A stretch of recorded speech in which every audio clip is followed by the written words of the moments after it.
Bienvenue au Cambodge pour cette première des interviews Videxpat.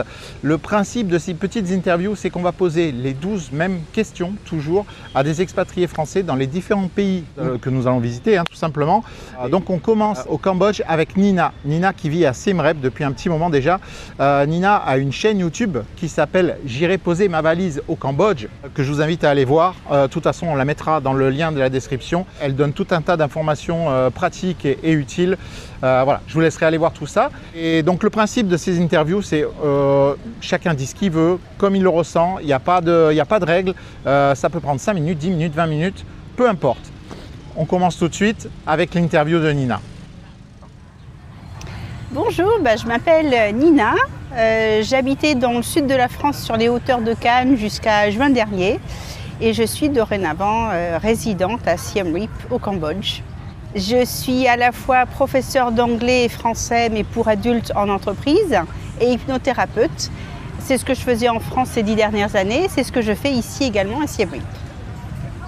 Ça fait depuis très jeune que je voyage. Si je me souviens bien, j'avais à peu près 4 ans lorsqu'on a été rendre visite à mes grands-parents qui habitaient au Gabon. Donc on va dire que les chats ne font pas des chiens. Je suis tombée dedans toute petite et pour moi c'est un besoin. Le voyage, c'est pas des vacances, le voyage, c'est comme respirer.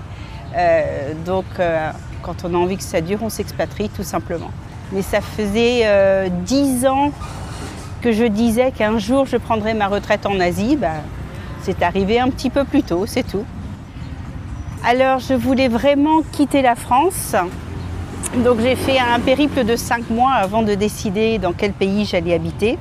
J'ai commencé par Lombok, Bali, le Vietnam, le Cambodge et le Laos. Et c'est Siem Reap qui a remporté le gros lot. Par contre, j'avais décidé que je vivrais au bord de la mer. C'est complètement loupé, donc je ne sais pas ce qui s'est passé.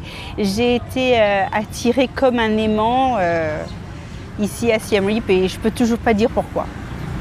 Premières impressions, la première c'était ouf, enfin, ça y est.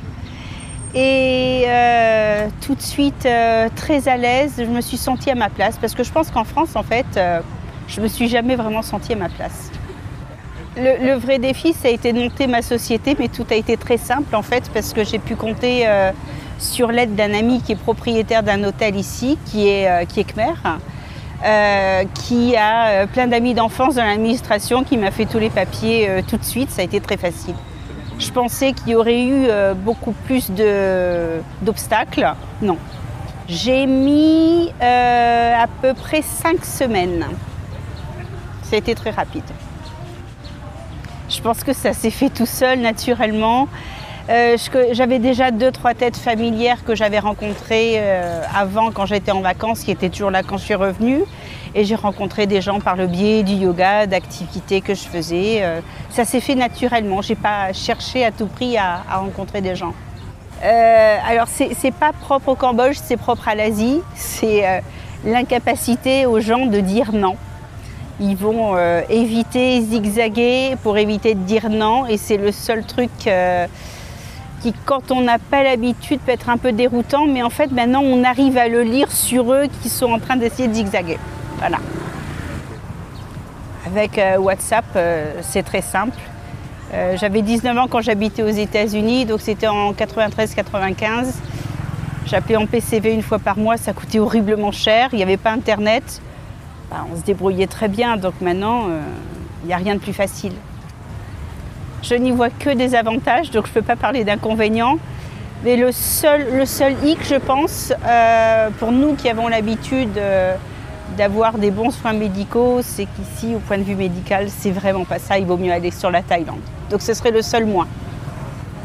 Adopter, non, mais à chaque fois qu'il y a eu des traditions locales, j'ai été voir comment ça se passait. J'ai été invitée par des Khmers que je connaissais au temple ou ailleurs. Donc oui, j'essaye de découvrir leur culture, mais de là à les adopter, non. Juste la continuité de ce que je suis en train de vivre en ce moment. Je suis là pour toujours, hein. C'est pas temporaire, c'est pas 3-4 ans, je finirai mes jours ici.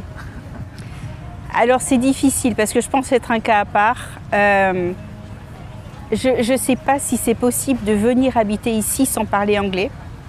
Donc déjà, pour autant parler couramment, mais bien se débrouiller en anglais, parce qu'autrement on risque de s'isoler quand même. Parce que moi je parlais déjà anglais, c'est ça qui a facilité beaucoup de contacts. Le khmer je l'apprends, mais ça ne s'apprend pas en 5 minutes. Donc, et puis être débrouillard, voilà. Être débrouillard, ne pas avoir peur, se laisser porter tout simplement. En un seul mot. Bonheur, sérénité. Une anecdote marquante. Je suis en contact avec des jeunes Khmers et souvent ce sont des gens qui n'ont pas forcément une relation avec leurs parents qui seraient vraiment parents, conseillers, qui guident, parce que leurs parents n'ont pas forcément été à l'école, ne savent pas. Donc souvent, ils peuvent me poser des questions pour me demander conseil. Ce qui est difficile parce que le conseil que je vais donner, c'est ma culture à moi, c'est pas la leur. Donc c'est vraiment pas évident, mais ma prof de khmer me demande des conseils pour l'éducation de sa petite fille qui a 3 ans, parce qu'elle sait pas. Alors que j'ai pas eu d'enfant moi-même, donc c'est un peu particulier. Ou alors sur leur formation scolaire ou à l'université, des choix de pays d'expatriation, parce qu'ils rêvent tous de partir à l'étranger. Donc ils me demandent, c'est mieux les États-Unis, c'est mieux la France, c'est mieux l'Australie. Après, ça reste quand même très personnel comme choix après, quoi. Au revoir et j'espère que vous seriez mes voisins expatriés bientôt au Cambodge. Avant que cette vidéo se termine, nous étions au Cambodge avec Nina quand nous avons enregistré cette vidéo.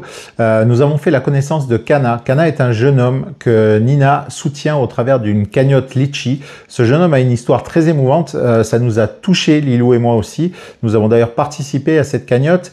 On voulait vous mettre le lien de la cagnotte en description de cette vidéo, ainsi que le lien de la vidéo où Nina raconte toute l'histoire de Kana. À vous de juger, vous pouvez aller voir la vidéo, vous pouvez participer à la cagnotte. Chaque petit don est important pour lui. Voilà, vous saurez tout en regardant la vidéo de Nina. Je vous remercie. Voilà, j'espère que cette interview et cette première vous a plu. Il y en aura 2 à suivre. Ce sera tous les dimanches, normalement, si tout va bien. Dimanche prochain, ce sera l'interview de Thierry, qui lui aussi vit à Siem Reap et a un restaurant qui s'appelle Graines de Piaf. Je vous dis à dimanche prochain.